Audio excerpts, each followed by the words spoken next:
What's a memory from your dad's presidency that comes back to you often? One that just for some reason has stuck with you the most? I have a funny story that's a great memory. It was the first night we had dinner in the White House. And you have to remember that we didn't get to move into the White House for 7 days because when Nixon left, they weren't able to pack up all their belongings quick enough. And so their daughter and son-in-law, I think, stayed and packed all their clothes.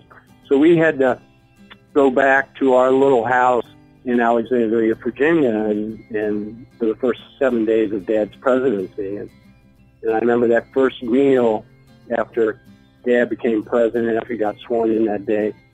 We're sitting around the dinner table, and my mother was cooking, and my mother looked over at Dad from, she was at the stove, and she goes, "Jerry, something's wrong here. You just became president of the United States, and I'm still cooking." And that was the memory that sticks the most of how such a strange time it was that for 7 days we had to live in our little house in suburbia, and Dad would commute to the Oval Office. This is Stephen Ford, the youngest son of President Gerald Ford, who took over when Richard Nixon resigned from office. I'm Lillian Cunningham with The Washington Post, and this is the 37th episode of Presidential.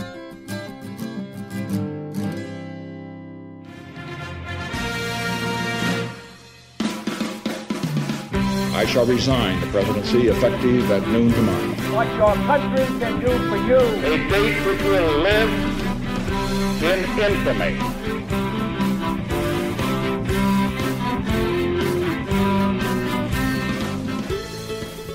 Gerald Ford's presidency wasn't just rare because he took over for the only president, Nixon, who had ever resigned from office. It was also rare because Ford had never even been on the campaign ticket. Nixon's original vice president was Spiro Agnew, but in 1973, Agnew had to resign over criminal charges of money laundering and tax evasion. So Nixon had to nominate a new vice president, and he picked Gerald Ford, who at that point was the Republican House Minority Leader. The Congress confirmed Ford. But then less than a year later, in August 1974, Nixon also had to resign, and that thrust Gerald Ford into the presidency, making him the only American president to never have been elected to any national office by voters. He became both vice president and then president through these extraordinary constitutional backup plans. So, we have some really neat guests for this episode. Berkeley professor Daniel Sargent will discuss some of the most notable foreign and domestic events during Ford's brief time in office, including the end of the Vietnam War. And I'm also going to talk with David Hume Kennerly, who was Ford's White House photographer. Ford was actually one of the first presidents to have one. And Kennerly has some amazing stories of being such a close observer, quite literally close, to Ford's time as president. But before all of that, President Ford's youngest son, Steve, was kind enough to talk on the phone with me about his father's life. And I thought, why not shake things up a little, and instead of a biographer for this first portion, we'll have someone really close to Gerald Ford talk about his character traits and his path to the presidency. So, Steve, it's an honor to have you on this podcast. Thank you very much. Yeah, well, thank you. Tell me about your dad's childhood, maybe starting with the fact that he wasn't actually born with the name Gerald Ford. Yeah, I think Dad's childhood is one of the key things that drove him into the success he got to in the public service area. And that you're right, he was born with a different name, Leslie King, and his mother had married a man who was physically abusive, who literally beat her on her, honeymoon. And Dad was born shortly after that, 9-10 months later, and so he came up in a physically abusive situation with a father, but thank God he had a wonderfully strong mother. And his mother, Dorothy, one night her husband came at her with a butcher knife, and Dad was just a baby, and she fled in the middle of the night and left Omaha, Nebraska, and went across the bridge, across the river to Council Bluffs, Iowa, and she hid out for 2 or 3 days with Dad. It was just a young child, and she waited for her father to come down on the train from Illinois to pick her up and take her back home. She filed for divorce, and you think about how strong a woman she must have been, because, you know, back in 1914, 1915, women didn't leave marriages. And here was a woman that was willing to take the shame of a single mother with a child back then. She eventually moved to Grand Rapids, Michigan, and met a wonderful man, and his name was Gerald Ford Jr., and he took my dad in when he married Dorothy, and that was a man that invested in Dad's life. That was a man that, gosh, made sure he had the right school teachers, the right football coach, the right church pastor, the right Boy Scout leader. Until he was 16 years old, Dad didn't know that Grandpa Ford was not his real father. Dad was working at lunchtime when he was going to high school to make some money, flipping hamburgers at a burger joint across the street from the high school. And a man walked in and said, "Is there a Leslie King here?" And my dad had never heard that name. And he said, "Is there a Jerry Ford here?" And my dad said, "Yeah, that's me." And this man, who was his biological father, said, "I'm your real father." And Dad was shocked. He did not know the story. Grandma and Grandpa Ford had never told him. And he sat down with this man, and he said he'd just come from Detroit, bought a new Cadillac, had a new wife, and was headed to a new ranch he bought in Wyoming. And he wanted Dad to join him. And my dad was shocked and thought he was crazy. You've not been a part of my life. And he went home and told his mother, and they sat down at the kitchen table and they told him the story, and that's how he found out. And he never heard from his real father again. Wow. So one question I always ask in these podcast episodes is, what would it be like to go on a blind date with this president? Which feels like an inappropriate question to ask you, but, maybe you can just give a sense at least of your dad's character. And if someone were to meet him for the first time, what sort of traits they would notice most about him. He was kind of the athlete, the square, the guy that always did it the right way, and probably wasn't the smartest guy in the room or the most intellectual, but he had the most common sense. What's the story that you always heard of how he and your mother met? They were set up on a blind date. Dad had seen her and asked a friend, who's that gal? And they said, that's Betty Bloomer. So someone arranged for them to meet and have cocktails with some other folks, and that's how he met. And when he was dating my mother, he told her, he said, "Betty, I want to marry you, but I have a secret, and I can't tell you yet." And that was that he was going to run for Congress. And she swears that if she knew he was going to go into politics, she never would have married him, but it worked out pretty good. So he does win that congressional seat, and then he spends 25 years as a congressman from 1949 to 1973. And he's even House Minority Leader for those last 9 years of it. So what did you see of how your dad operated as a congressman? His best friend in Congress was Tip ONeill, the Democratic Speaker of the House. They would fight on the floor of Congress about legislation and get something hammered out, compromise. And then that night, Tip ONeill would be at our house for dinner. And that was the difference between politics back then and today. They knew how to work together, not be enemies, and find compromises. And it would hurt Dad to see how toxic politics has gotten. I remember Dad talking to me and saying, how am I going to work out something in Congress with someone on the other side of an issue if I can't break bread with them, if I don't know where their son's going to college or what their dog's name is? It's relational. And we don't see that today. Do you remember finding out that your dad would be vice president? Do you remember that moment? You must have been in your last year of high school, right? Yeah. It was in October of 1973, and I was in my senior year of high school. And when you think about when Richard Nixon went to pick the next vice president after Spiro Agnew had to leave office, Gerald Ford's name was not on the top of that list. The top of that list would have been a Nelson Rockefeller, former Republican governor of New York, or John Connally, former Democratic governor of Texas. But Carl Albert and Mike Mansfield, the Democratic leaders of Congress, went to Nixon. And they said, this is who you can get through Congress, Gerald Ford. That was what vaulted him to the vice presidency and eventually the presidency. I remember the night he got called by the White House and let him know that he was going to be the choice, and then they were going to announce it later. We were just sitting around having a family meal, and all of a sudden this phone call came. And the interesting thing is my mother, after 25 years in Congress for Dad, had finally convinced him to retire. She was tired of politics, and she was ready to go back to Michigan, and he was going to start his law practice or something. And then Nixon asked him to be vice president, and my mother was not happy at all. She didn't like that idea, and I remember my dad putting his arm around her and saying, Betty, don't worry, vice presidents don't do anything.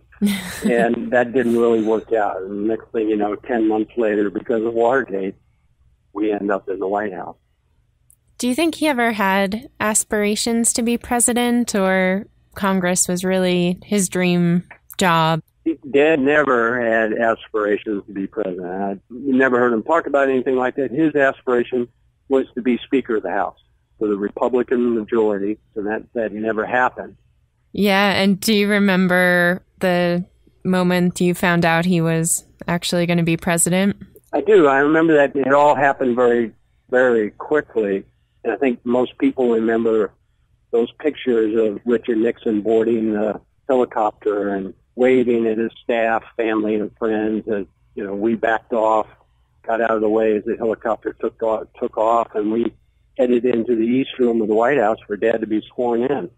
And the strange thing is, most times when you get a new president, there's parties and galas and parades and a celebration, but that's not what this was. This was a constitutional crisis. You had a man who was now going to walk in the East Room of the White House, put his hand on the Bible, take the oath of office that had not been elected by the American people. Never happened before in the history of this country. You had a Vietnam War, a Cold War with the Russians, an economy that was in shambles. You had inflation, double-digit, unemployment, 7-8%, stock market had crashed. You had an energy crisis, and here was a man that had not been elected by the American people that was going to lead America. It was a scary day. And it's interesting. I look at Dad's presidency as sort of the at times forgotten presidency, because when he left office, all the troops were home from Vietnam. They were in talks with the Russians for a new SALT agreement, the Helsinki Accord. There were tremendous Cold War things that had happened. The economy was back moving again. Inflation had been cut. But yet, in some respects, his whole presidency will be defined by one thing, which is the Nixon pardon. Did you have any window into your father's thinking about the pardon? At the time, I thought probably the same thing most Americans thought. I told Dad, they're going to crush you if you pardon Richard Nixon. But if he were here today, he would tell you it was the right thing to do at the time to heal the nation, that the country had to move on. And he explained it to me one day after the presidency, and I think if he talked to the American people this way, they might have even understood. And he says a president sometimes is like a father of a family. The kids get out of line or do something, there's consequences. But sometimes he can elect to not carry out the consequences to the full extent, because he thinks by carrying it out to the full extent, it's going to divide the whole family and hurt the family. So for a decision about the whole family, instead of just prosecuting one, Father gives grace and mercy. And I think that's what he did with the Nixon situation. People were so close to it at the time. Watergate, they wanted Nixon prosecuted. But I think Dad saw through that anger and said, we've got to get beyond this. The nation needs to heal. And so it cost him his political career. Ford's decision to pardon Nixon was one of the big reasons why he would ultimately lose the 1976 election. But interestingly, over time, a lot of people would, in hindsight, come to see that decision as a mark of Ford's leadership, not actually as a failing. And one of those people who had a change of heart was Washington Post reporter Bob Woodward, who was on last week's episode. And here's what he told me. Gerald Ford, when he pardoned Nixon, I always thought was the ultimate corruption of Watergate. All these people go to jail, and Nixon goes free. Turns out Ford was really interested in getting Nixon off the front page because he was going to be investigated, certainly indicted, probably tried, maybe jailed. We'd have 2 or 3 more years of Watergate. And Ford said to me in one interview, he said, I needed my own presidency. So what looked like in 1974 the ultimate corruption turns out to be actually an act of courage in the national interest, because Ford paid an immense political price for the pardon because of the suspicions there was a deal. Mr. Chief Justice, my dear friends, my fellow Americans, the oath that I have taken is the same oath that was taken by George Washington and by every president under the Constitution.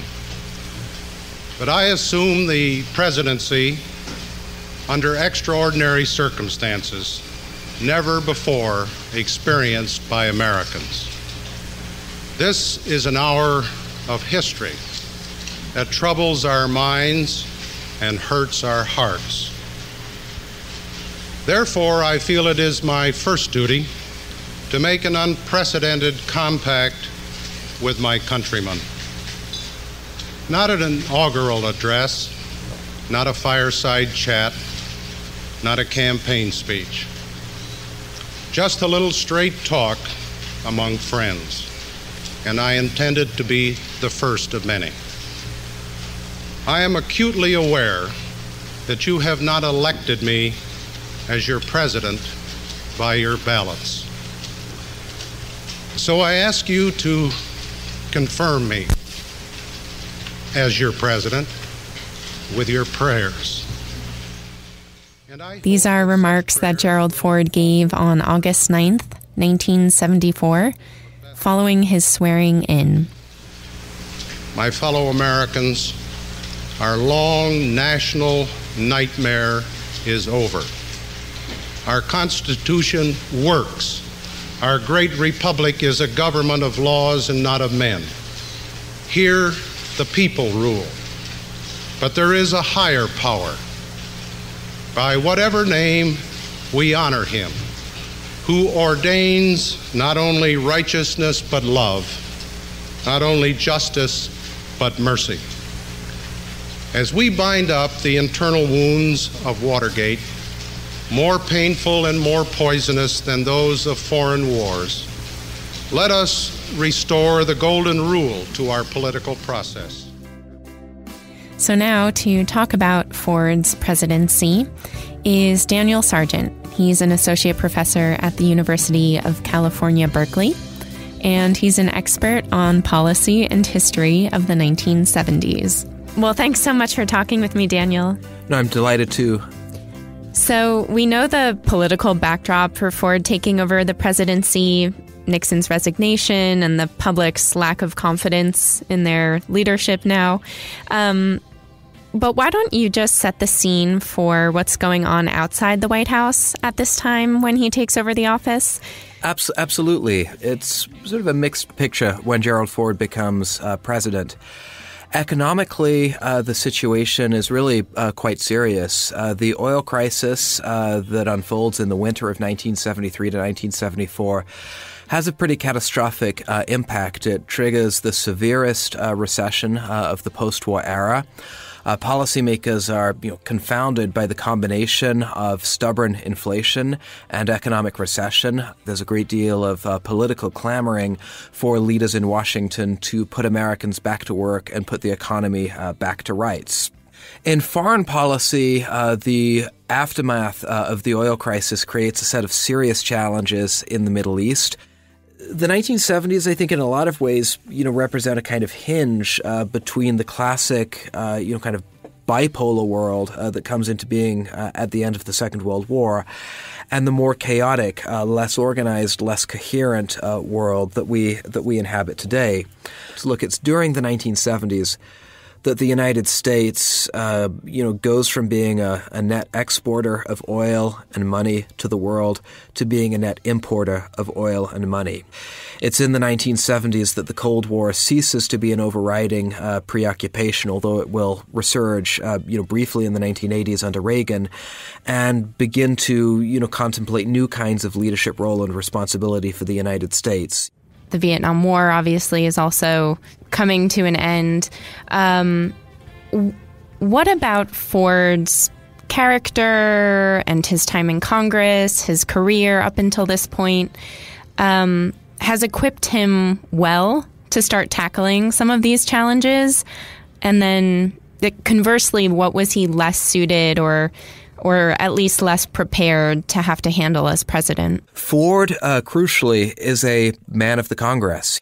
His background as a congressman engenders an orientation to compromise, to conciliation, to bipartisan collaboration. It may be important to remember that Ford becomes minority leader of the Republican caucus in the House in the immediate aftermath of the Goldwater debacle in 1964. The searing defeat of Goldwater's presidential campaign sort of serves as a cautionary example. It discourages Ford from embracing, Goldwater's style of sort of ideological politics and convinces him that the Republican Party must be moderate. So this practice that Ford has in sort of bipartisan legislative politics, I think makes Ford a different kind of president. He's much more oriented to sort of empathetic engagement with adversaries than I think is typical of Cold War presidents more broadly. His instincts are those of a legislator more than a commanding chief executive. Where do you see that playing out in his leadership style as president, his approach to diplomacy? I mean, aside from the pardon of Nixon, one of the first key decisions that Ford makes as president is to amnesty Vietnam draft dodgers and deserters. And Ford's decision is really very interesting because on the right, Ford is under pressure from supporters of the war, supporters of the military, who do not want there to be any amnesty whatsoever. On the left, Ford is under pressure from opponents of the war who want a total and unqualified amnesty for draft dodgers. And what Ford does, very typical for Gerald Ford, is to seek compromise between those positions. So what he proposes, this is back in September 1974, is a qualified amnesty whereby draft dodgers will be granted legal amnesty in exchange for the fulfillment of specific terms and conditions, including, I think, 2 years of community service to substitute for the military service they didn't perform. That, I think, is a classic Gerald Ford move, seeking to find consensus, to find middle ground. It'd be interesting to pause here for a moment and talk about some of the people in Ford's administration. So he inherited Nixon's cabinet and staff, people like Secretary of State Henry Kissinger. But what was Ford's approach to, making decisions about who he kept, who he let go, how long he let some of Nixon's choices stay before he replaced them, and what did those staffing decisions tell you about Ford and his leadership style?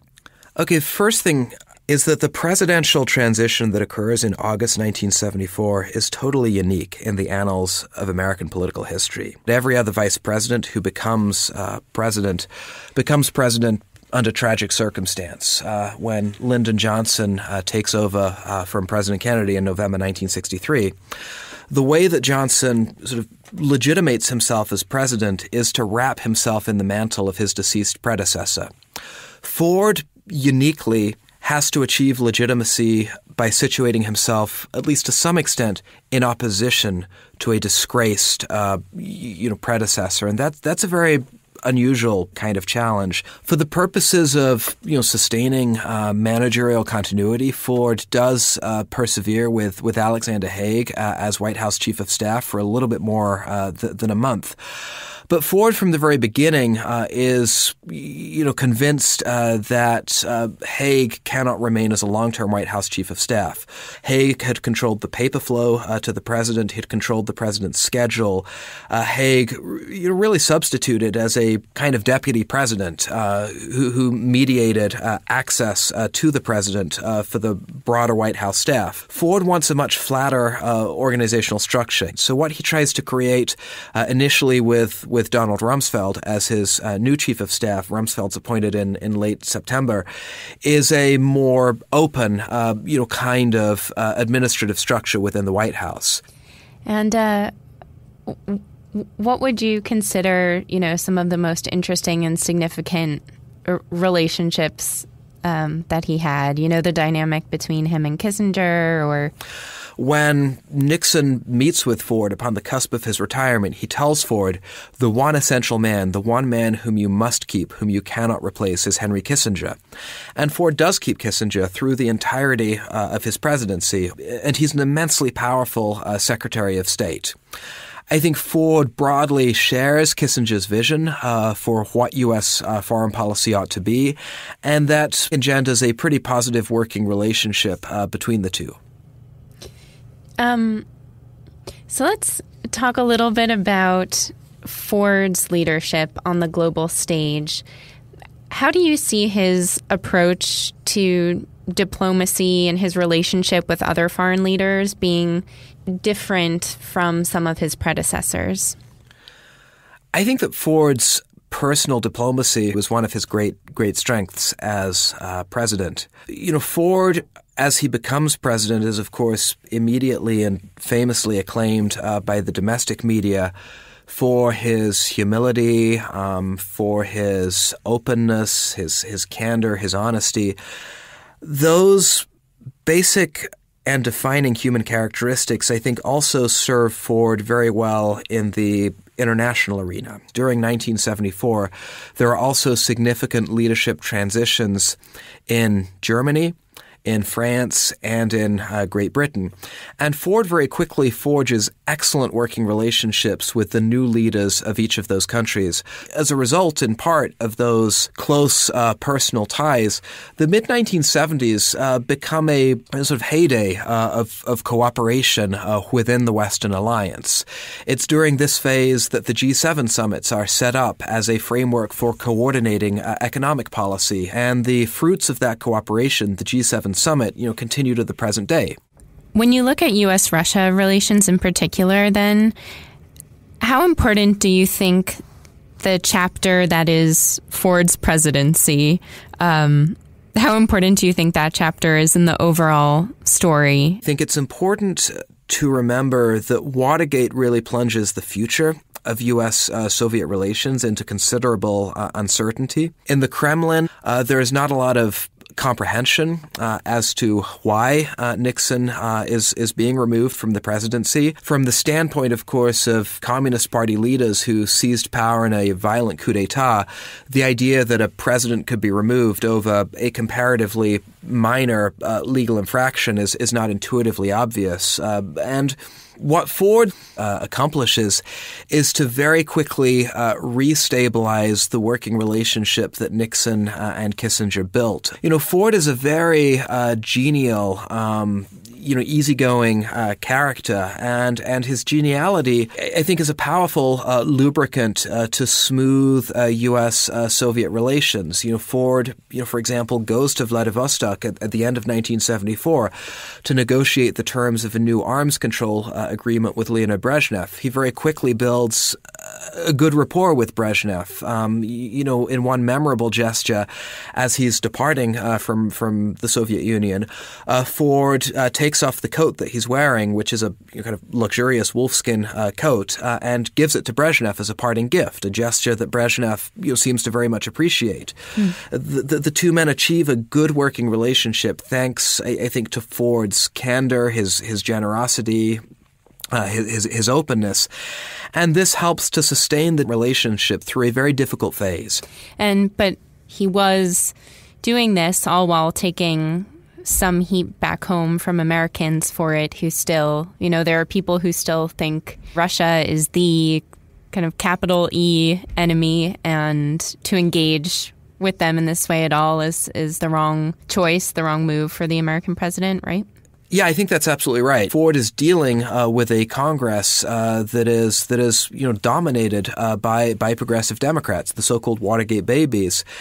And, some of these Democrats, are convinced by the mid-1970s that the Cold War is over and that the United States ought to be, either demilitarizing or devoting itself to new purposes in the world. At the same time, he's being assailed on the right by critics convinced that the Soviet Union is still enemy number one and that Nixon and Kissinger have given away far too much in their quest for arms control. So Ford is being assailed really from both sides.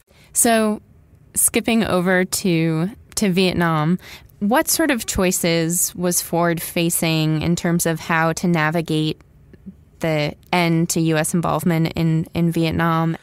Okay, here too I think Ford is caught between domestic political realities and difficult international challenges. Of course, Ford has the misfortune to become president just as North Vietnam is beginning to set in motion the military offensive that will overthrow the South Vietnamese government and reunify Vietnam under communist auspices, which is exactly the outcome that the United States went to war in Vietnam to prevent. And this begins to unfold within a matter of months of Ford having assumed the presidency. Meanwhile, of course, the American public is heartily sick of the Vietnam War. Congress, which is now dominated in both the House and the Senate by the Democratic Party, is determined that the United States must not re-engage in Vietnam. So when Ford and Kissinger, go to Congress in early 1975 to ask for appropriations to support South Vietnam, Congress says no. What Ford does, which I think, shows once again his instincts and effectiveness as a conciliator, is to give a public speech in New Orleans in April 1975, in which he declares famously that the Vietnam War is, so far as the United States is concerned, now over. Much as he had done with Nixon and Watergate, Ford tries to draw a bold line under what had been a very difficult phase for the United States in order that the country can move on and begin to heal. So back home, the economy was deteriorating and there's an energy crisis as oil prices are spiking. And how does Ford go about tackling these issues, and how successful or unsuccessful is he at doing that? I don't think Ford was especially successful in terms of the results that he achieved. But I think what we see when we look at Ford's leadership on domestic economic and specifically energy issues is a combination of policy realism and political courage. Ford tries from the very beginning to get to grips with the energy problem and with the broader economic malaise that the United States is experiencing. To do this, he makes a series of important institutional changes within the White House. One of the key changes is the creation of the Economic Policy Board. Here, of course, there is a powerful contrast with Richard Nixon, who had been unexpert in economic matters and disinterested in economic policy. Ford, in contrast, has training in economics. He was an economics major at Michigan as an undergraduate, and he's deeply versed in the federal budget by dint of his experience as a congressman, and he's profoundly committed to making good economic policy. Ford makes energy the centerpiece of when he goes to Congress in January 1975 to give the State of the Union address. He calls for the nation's first coherent, integrated energy policy. Ford predictably runs into stubborn political opposition in the Congress because one of the core components of his energy policy is a increase in the tax on gasoline. Ford understands that you cannot reduce consumption of gasoline unless you increase the price that consumers pay for gas at the pump. But the enthusiasm in the Congress for raising gas taxes is predictably low, and so Ford's energy policy flounders, and that's a source of great frustration to President Ford. So, yes, Democrats controlled Congress, but he was someone who had really spent his entire career there, and as you had said before, he's someone who was known for being able to work well with colleagues on both sides of the aisle. Why do you think he didn't have more success as president, being able to really just rally the support of Congress for some of his visions? Ford is a conciliator, but he's also a fairly conservative Republican. His conservatism is deeply founded in his own, personal story. Ford is frugal in his personal habits, convinced of the virtues of frugality in budgetary matters. His conservatism is deep and it's intuitive. Now, as president, as a conservative president, much more fiscally conservative than Richard Nixon had been, he's up against a Congress that is probably the most progressive left-wing Congress of the entire 20th century. So Ford is struggling against, political circumstance that are not at all conducive to his vision of how the federal government ought to be run, of what, federal policy, particularly economic policies, ought to be. So one thing that hasn't come up yet in our conversation is race relations. The Ford administration is interesting, right, because it locates in the aftermath of the Nixon administration, an administration that self-consciously pursued a policy of what, Daniel Patrick Moynihan, Nixon's advisor on domestic race issues, characterized as a policy of benign neglect towards race issues. Sort of the guiding assumption, I think, was that in the aftermath of the civil rights accomplishments of the 1960s, the federal government could now take a step back and let American society assimilate the changes that the 1960s and the civil rights movement had wrought.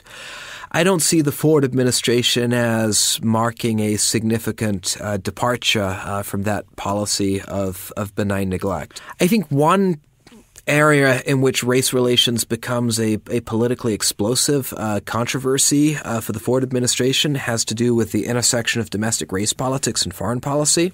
Kissinger and Ford, realize that apartheid is reprehensible and make a decisive choice in the spring of 1976 to align the United States with the aspirations of black majorities in Southern Africa. That's a move that is unpopular with the Republican Party base, and doing so really cost him politically. And then ultimately, in the presidential election, what do you think is at the heart of why Ford lost? I think the heart of why Ford lost is Nixon Shadow. I think the stench of Watergate, the stench of Ford's pardon of Richard Nixon was too powerful for President Ford to escape in November 1976. When, the Democratic candidate, Jimmy Carter, who's an effective campaigner, an effective political communicator, is able to present himself as a force for political reform, a force for openness and transparency and honesty in government. Ironically, of course, Ford, as president, is an open, honest, and transparent chief executive, but mobilizing those qualities in the electoral arena is always going to be very difficult for a president who became president as a consequence of Richard Nixon's disgrace. When you look back at Ford's time in office, what do you think was the greatest impact that he had on the office of the presidency? The Ford presidency and perhaps the Carter presidency that followed it look rather like outliers in the broader history of the post-war presidency. You know, the historian Arthur Schlesinger Jr. famously characterized the 20th century presidency, at least the 20th century presidency that begins with FDR, as an imperial presidency.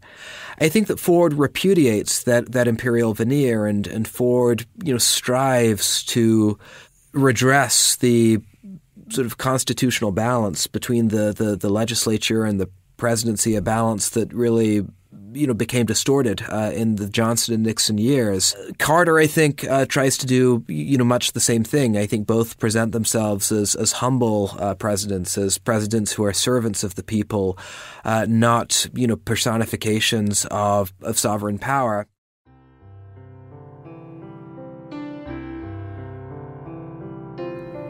As a coda to this episode, I thought we'd talk about something that hasn't really come up yet in this audio podcast, and that's visual imagery of the presidency. Photography as a medium has been really important in the modern presidency in capturing and preserving our collective image of these leaders. So I got on the phone with David Hume Kennerly, who was Ford's White House photographer, and actually one of the very first White House photographers in American history. So we're going to talk about what it was like to witness and chronicle Ford's presidency up close. David, thanks so much for taking the time to talk with me. I'm happy to be here. So one of your earliest encounters with Gerald Ford was when you photographed him for the cover of Time magazine in 1973. Right. The first time I met Gerald Ford, he was the minority leader, and I was dispatched by Time magazine up to Capitol Hill to get a picture of Ford, who was on the list as possible replacements for Vice President Spiro Agnew, who had resigned. When I showed up there, he was very friendly, and he said, "Oh, you're wasting your time." And I said, "Well, if it doesn't work out, you'll have a nice picture for your wall." I posed him by a window, so I refer to that as Rembrandt lighting.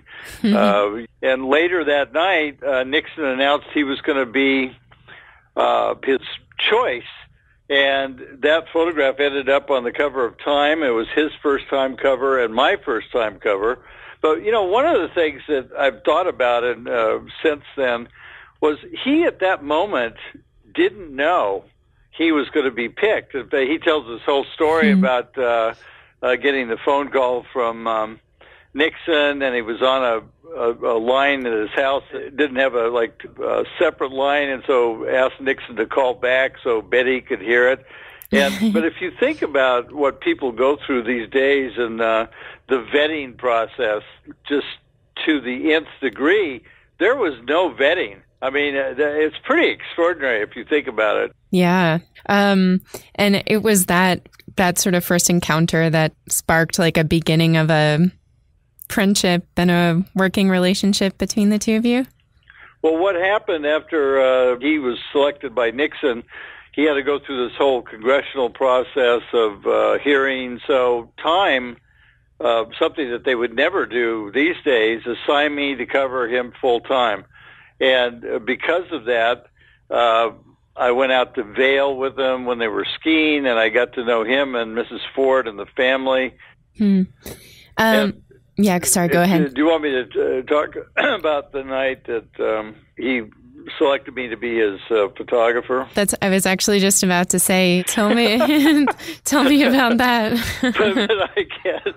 At that point, I was 27 years old. There were, I think maybe a dozen press people covering him. So I was one of those people. I was the only photographer on the plane with him usually. And the night before, Nixon announced he was going to be resigning. And then I have a whole sequence of photos of Nixon getting on his helicopter, flying away. And then I photographed the swearing in of President Ford. But that night I was invited to come over to the Ford's house, and they had a very modest split-level home in Alexandria, Virginia.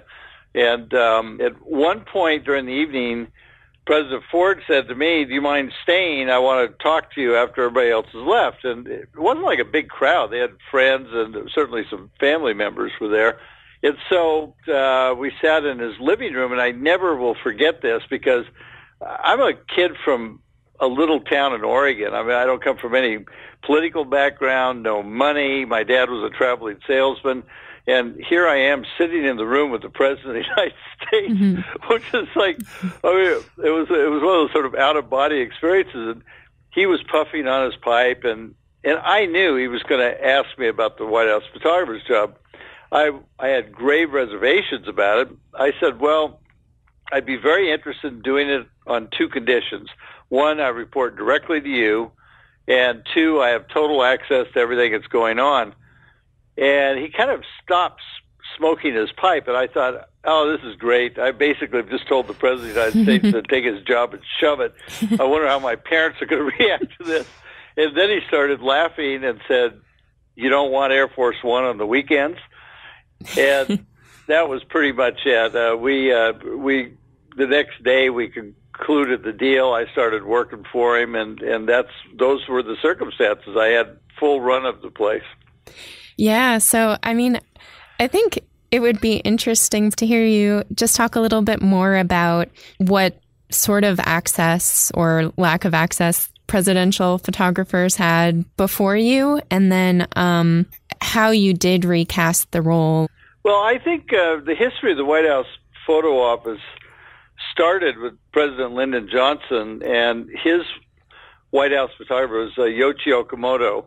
Okamoto, or Oki as we called him, was the gold standard in presidential photography. I don't think anybody to this day has done it better than he did. He had a very dramatic president, all these huge stories at the time, from assassination of Martin Luther King and the war in Vietnam, and Oki was the first civilian to hold the job as White House photographer.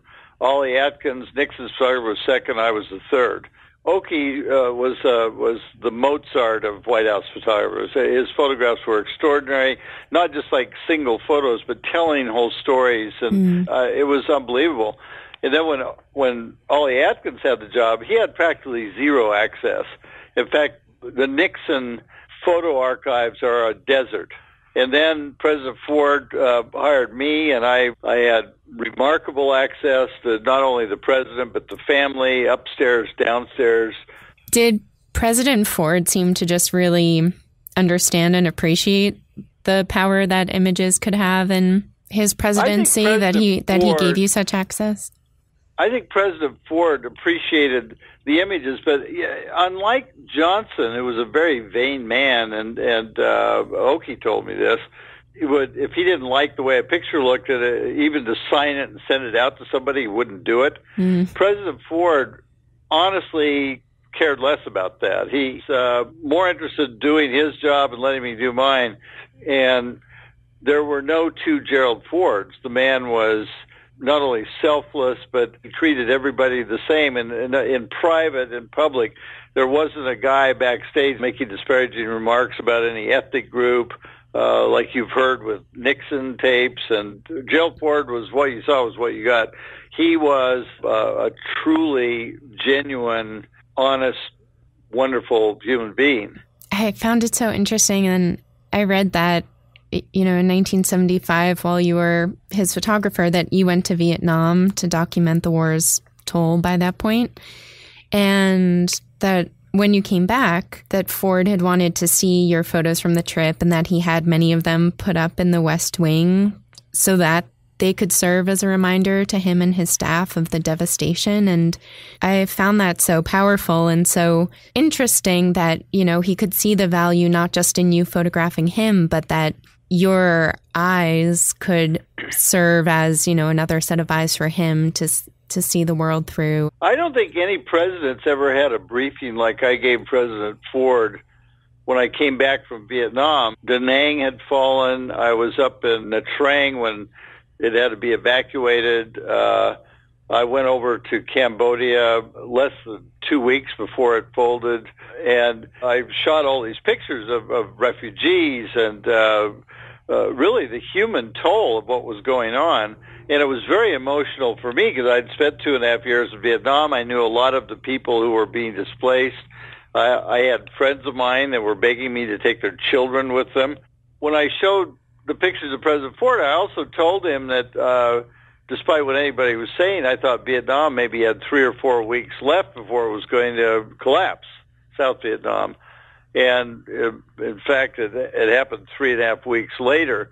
But somebody was so offended by having these pictures up on the wall of the White House, they took them down on one evening, and President Ford got so mad and ordered them put back up, and that he would fire anybody who messed with them. He said it's really important that everybody here knows what's happening over there, that we're not just surrounded by cheery color photos of state dinners and parties. Do you remember which photos were the ones that were hanging in the West Wing? I do. There were pictures from Cambodia. There was a photograph of a woman dying in a hospital. There was a little refugee girl in Phnom Penh. There were refugees at Cam Bay. There was a ship filled with escaping South Vietnamese soldiers who had bugged out from Da Nang. It was a devastatingly difficult thing for him to have to be the president who had the war under those circumstances. And I was the one person who had been in the war and was also right there in the room when he pulled the plug. Mm. I was hoping that you could tell me the highest and the lowest moment that you saw of him in the presidency. I think one of the high points, and it was the moment that I really felt he took over command of the office, that during the Mayaguez situation, which was when an American ship had been taken over by the Khmer Rouge, and there were Americans on board. They took them off, and they were holding them hostage, and this is right after Cambodia had fallen to the Khmer Rouge. Mm-hmm. And he oversaw that whole operation, and I really believe that was when he had totally assumed the presidency, and then his actions resulted in the Americans being released, every one of them, without being injured. That was a real high point. And he had the opportunity to bomb the Cambodians. He was being encouraged to take stronger action, but he said, look, I'm not going to make the Cambodian people pay for what happened to us in Vietnam. And to me, that's leadership. It's not like trying to teach people a lesson or take revenge. And the payoff was of what he did was actually the right course of action. A low point was, one for sure, was when Mrs. Ford had been diagnosed with breast cancer. He was very emotional about that. I mean, they were about as close as a couple could ever be. That was a low point. And losing the election, he almost won. The day he lost the election, he literally couldn't talk, could barely croak. Like 2 weeks, kind of wore his voice out. And when we walked back to the Oval Office, it was me and Terry O'Donnell, who was his personal aide. And Terry and I were probably the two people who spent the most time with him outside of the immediate family. And he put his arm around Terry and said, Terry, I really appreciate it. I mean, you could barely hear, but he was whispering to me, I really appreciate everything you've done for me. If there's anything I could do for you to help after we leave here, let me know. And Terry and I both burst into tears. I mean, it was just so emotional, and it was such a difficult defeat. But it was very emblematic of the kind of person he was, always putting other people ahead of himself. You have gone on to, photograph so many other presidents as well. Have you noticed that there was something different about him? The difference between him and people who really wanted to be president, he wouldn't walk over his mother's dead body to get there. It wasn't his dream, his aspiration. And being backstage with Ford, I thought, this is so uplifting that someone like him could actually be the president of the United States. This is a good commentary. Gerald Ford is a good commentary on the kind of people we have in this country.